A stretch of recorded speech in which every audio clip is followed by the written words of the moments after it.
इसलिए कहते हैं भगवान भगवान है, भगवान को कोई हरा नहीं सकता, भगवान से कोई जीत नहीं सकता। हिरण्यकश्यपु ने ब्रह्मा जी से वरदान मांग लिया, ना मैं दिन को मरूं, ना रात को मरूं, ना अस्त्र से मरूं, ना शस्त्र से मरूं, 12 महीने में किसी महीने नहीं मरूं। इतना होशियार हिरण्यकश्यपु, वो ब्रह्मा को भी उसने छल लिया अपने वचनों से, लेकिन भगवान ने फिर भी उसे मार दिया ना नरसिंह बन करके। तो भगवान से कोई जीत नहीं सकता। क्यों? भगवान से कोई जीत सकता है? इसलिए कहता हूं भगवान को चैलेंज ना करो।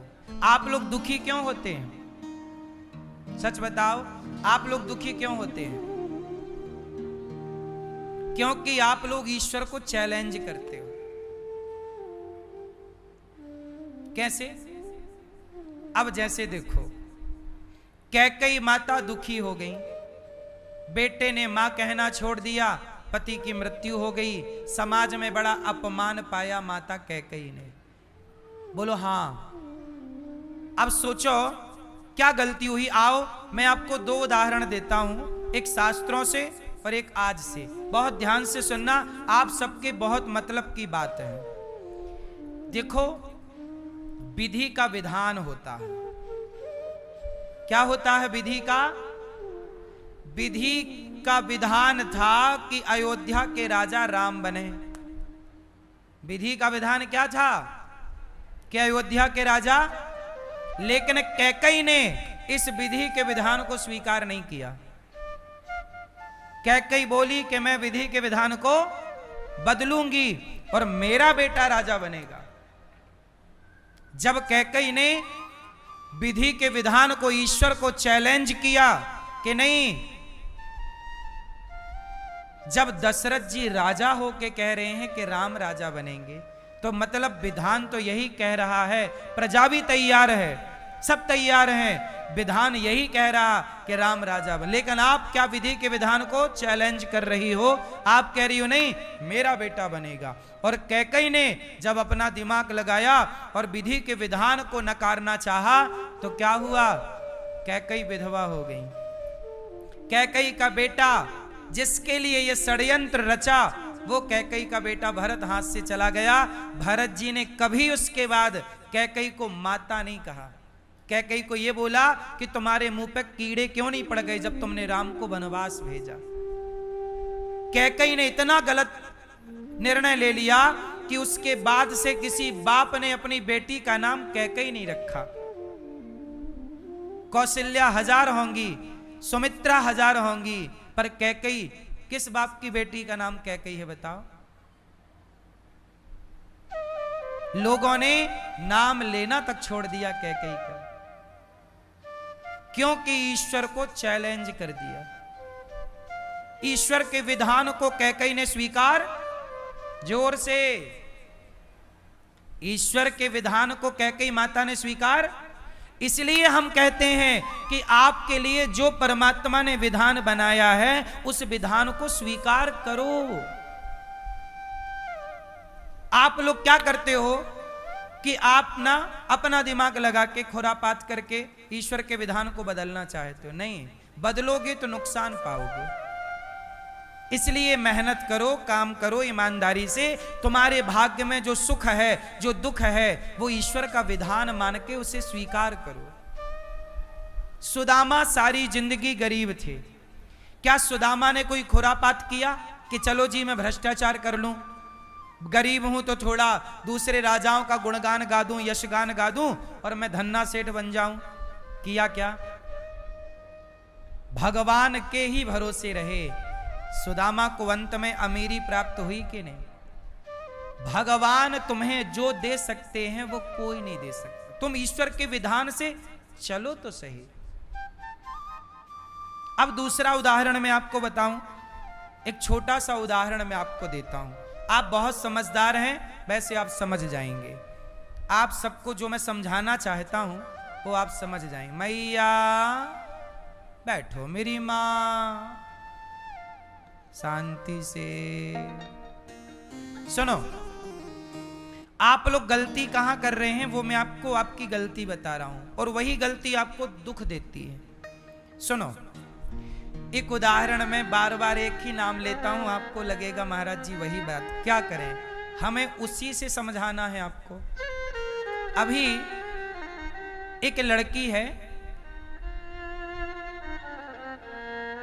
सोनम, इंदौर वाली, उसका विवाह हुआ राजा से।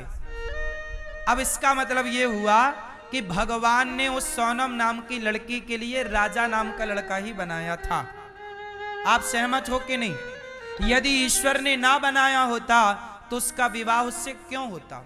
विवाह हो गया, 1 महीना भी गुजर गए, इसका मतलब यह हुआ कि उस लड़की के लिए भगवान ने कौन सा लड़का बनाया?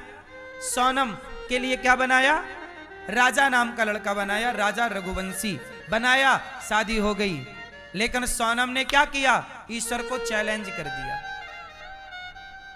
सोनम ने क्या किया? ईश्वर को चैलेंज किया, बोले मैं ईश्वर की बात नहीं मानूंगी, मेरे लिए भगवान ने भले राजा नाम का लड़का बनाया, पर मैं राजा के संग नहीं रहूंगी, मैं राजा को मार के फेंक दूंगी, मरवा दूंगी, और मैं इस लड़के के संग शादी करूंगी, इसके संग रहूंगी, मैं जिससे प्यार करती हूं। उस लड़के के, चूंकि वो उसका प्रेमी था, साइड में एक लड़का उसका क्या था? प्रेमी, और अपने प्रेमी के लिए अपने पति की हत्या कराई। अच्छा, हत्या भी हो गई, प्रेमी के साथ रह भी लिया, लेकिन बाद में क्या मिला? लोक बिगड़ा, परलोक बिगड़ा, जेल चली गई। माँ बाप को सारी जिंदगी सिर झुका के जीने के लिए मजबूर कर दिया, माँ बाप का भी नाम खराब किया, पूरे परिवार कुटुंब का नाम खराब किया, और खुद जाके जेल में बैठ गई। कौन सा सम्मान पाया? कौन सी इज्जत पा गई? क्यों हुआ? सोनम के साथ ये सब क्यों हुआ?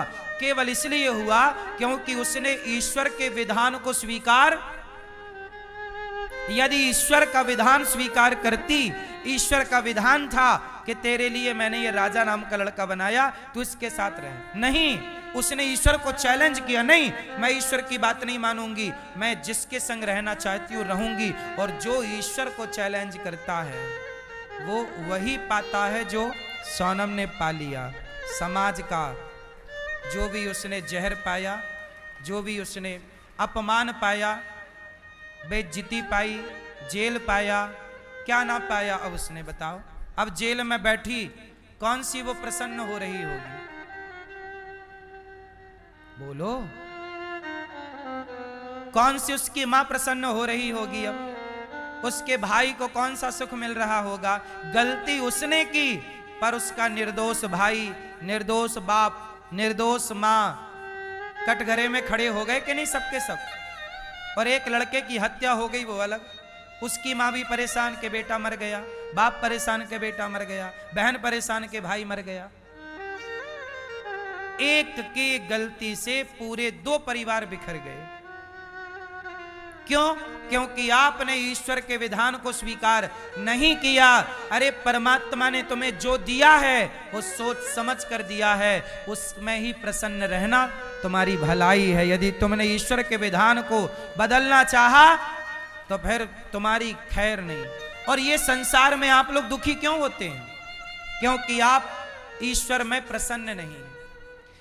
आपको ईश्वर ने गरीबी दी है, आपको ईश्वर ने कहा कि तुम घास की झोपड़ी पर रहोगे, तो भैया घास की झोपड़ी पर रहो, पर काम अच्छे करो, मेहनत करते रहो, ईश्वर की आराधना करते रहो। तुम झोपड़ी से निकल के महलों में भी आ सकते हो, मेहनत करो। ईश्वर ने यदि तुम्हारे लिए झोपड़ी बनाई है तो महल भी बनाए हैं, पर उस पर भरोसा रख के काम करो, उसे चैलेंज करके काम ना करो। बात समझ में आई? ईश्वर पे भरोसा रख के काम करिए। सुदामा भी तो गरीब थे, पर आखिरी दम तक कृष्ण पर भरोसा रख के ना काम किया। चैलेंज तो नहीं किया।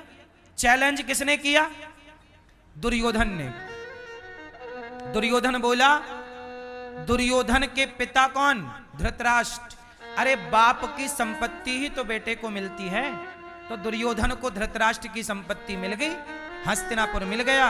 लेकिन दुर्योधन बोला नहीं, मुझे तो इंद्रप्रस्थ भी चाहिए, मतलब पांडवों का भी चाहिए। क्या चाहिए? पांडवों का भी। और पांडवों का कैसे मिलेगा? तब बोला अपने बाप से दुर्योधन, पिताजी चलो पांडवों को जुआ खेलने के लिए बुलाओ। तो धृतराष्ट्र ने उस समय पत्र भेजा, जाओ पांडवों को बुलाओ। पांडव आए। क्या है ताऊ जी? बोले बेटा तुम्हारे लिए हमने जुआ की सभा लगाई है, चलो जरा जुआ खेल लो।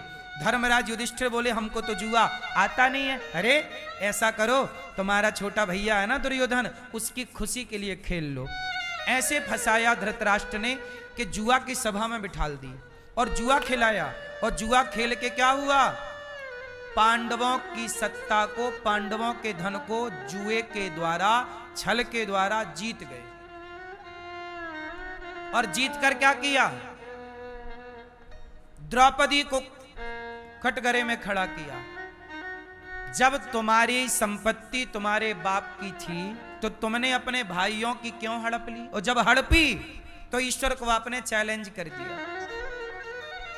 ईश्वर के विधान में आप प्रसन्न नहीं हो। अरे ईश्वर जितना दे दे उतना बहुत है, ज्यादा अपनी होशियारी नहीं चलानी चाहिए। और दुर्योधन ने अपनी होशियारी चलाई और पांडवों का भी हड़प लिया। दुर्योधन बोला मेरा कौन बिगाड़ेगा, कौन बिगाड़ेगा। भगवान समझाने भी गए, भैया मान जा, बहुत नुकसान पाएगा। नहीं माना, ईश्वर को चैलेंज कर दिया। क्या हुआ?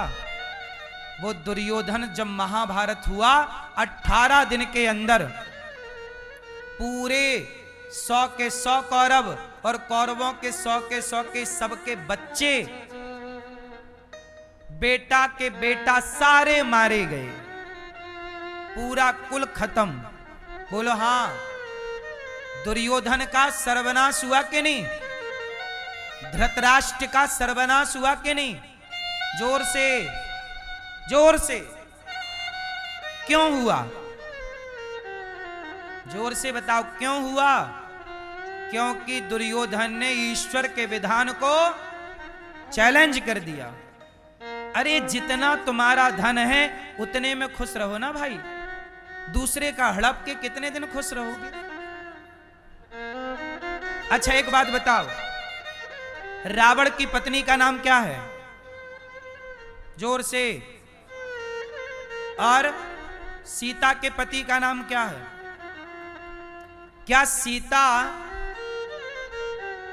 रावण की पत्नी हो सकती है? नहीं। पर रावण ने क्या किया?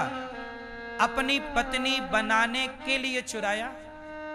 सीता मैया से बोला कि तुम मेरी पत्नी बन जाओ। क्यों बन जा भाई? तेरी पत्नी ऑलरेडी है। भगवान ने तेरी पत्नी किसे बनाया है? मंदोदरी को, सीता को राम के लिए बनाया है। और जब तू ईश्वर के विधान को चैलेंज करेगा, तू अपनी पत्नी में खुश रहना भैया। तो दूसरे की पत्नी पे हाथ डालेगा तो क्या होगा? सर्वनाश होगा। हो गया।